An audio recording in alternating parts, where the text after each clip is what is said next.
PT Pertamina Patraniaga menyebut ada 394.000 nomor polisi kendaraan yang diblokir. Hal ini dilakukan untuk mengantisipasi adanya penyalahgunaan penggunaan bahan bakar minyak atau BBM jenis subsidi, yakni solar subsidi dan Pertalite. Direktur Utama Pertamina Patraniaga Mars Ega Legowo Putra mengungkapkan, pihaknya telah memetakan pola konsumsi BBM tidak wajar dan mendeteksi indikasi kecurangan di SPBU. Mars juga mengungkapkan, penerapan wajib QR Code tersebut menjadi kunci utama pengawasan. Saat ini, seluruh pembelian solar subsidi dan Pertalite kini wajib menggunakan QR Code. Melalui kebijakan tersebut, pembelian BBM subsidi hanya bisa dilakukan oleh masyarakat yang berhak, sekaligus mencegah praktik pengulangan transaksi atau penggunaan identitas kendaraan yang tidak sesuai.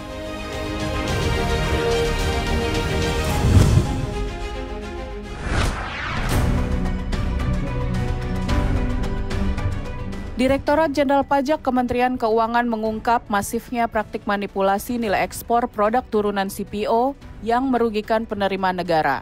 Modus utamanya adalah pelaporan nilai barang tidak secara akurat atau misinvoicing, terutama skema under-invoicing. Dari hasil pemeriksaan, terdapat berbagai jenis pelaku under-invoicing atau misinvoicing di sektor CPO. Mulai dari perusahaan perdagangan murni, pedagang yang terafiliasi dengan pabrik kelapa sawit, hingga pabrik sawit berstatus eksportir. Data Ditjen Pajak mencatat volume transaksi yang diduga dimanipulasi mencapai 2,8 triliun rupiah dari 25 perusahaan dan 49,8 triliun rupiah dari 257 perusahaan lain. Dari aktivitas ekspor yang terjadi sepanjang 2025, potensi kerugian negara diperkirakan mencapai 140 miliar rupiah.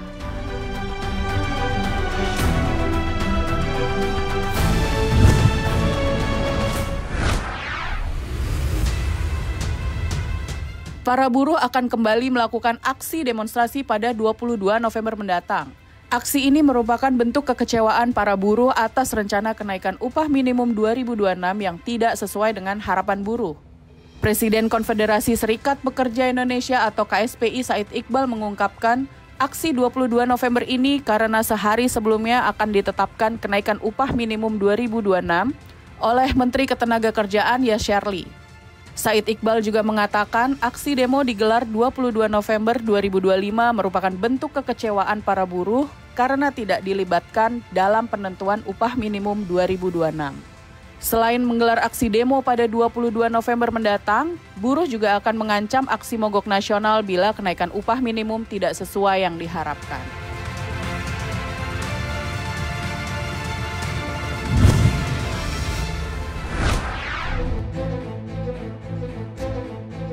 Dana Moneter Internasional atau IMF mewanti-wanti pemerintah soal defisit anggaran pendapatan dan belanja negara atau APBN pada 2025 yang akan membengkak hingga melampaui target awal.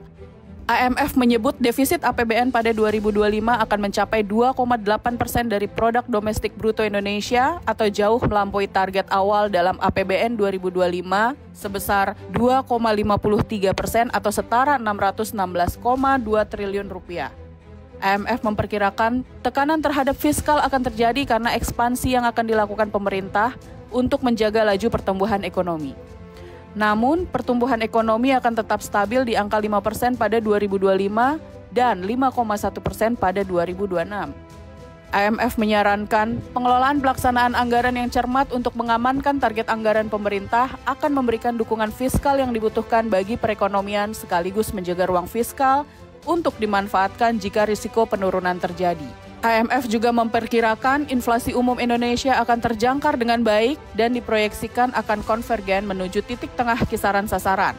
Defisit transaksi berjalan juga akan tetap terkendali dengan baik pada tahun 2025-2026 dengan cadangan devisa yang memadai.